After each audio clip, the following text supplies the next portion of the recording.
Cyclone Freddy. C'est un système dangereux. Les vents destructeurs, les fortes pluies, les ondes de tempête, les mers agitées, les coulées de boue et les inondations soudaines sont tous des risques possibles.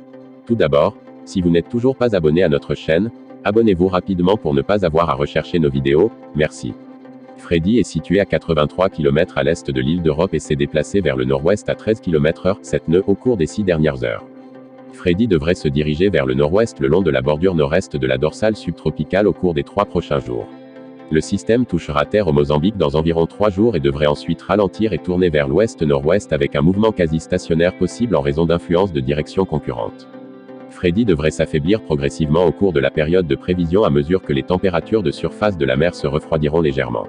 De plus, l'écoulement vers les pôles devrait s'affaiblir progressivement au fur et à mesure que le système se dirige vers l'équateur en s'éloignant des vents d'ouest subtropicaux avec une faible divergence en altitude prévue à mesure que le système s'approche de la côte du Mozambique.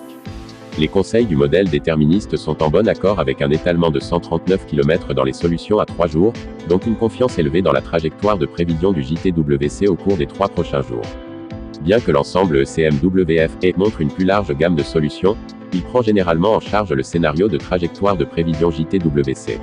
Des indications d'intensité fiables montrent une tendance à l'affaiblissement constant tout au long de la période de prévision avec un affaiblissement rapide après 3 jours alors que Freddy se dirige vers l'intérieur des terres. La HWRF non couplée est la seule valeur aberrante montrant une forte tendance à l'intensification après 36 heures jusqu'à un pic de 195 km/h, 105 nœuds, en 60 heures. Cependant, cela est considéré comme peu probable en raison de la dégradation des conditions environnementales. La hauteur significative maximale des vagues est de 7,6 mètres, 25 pieds.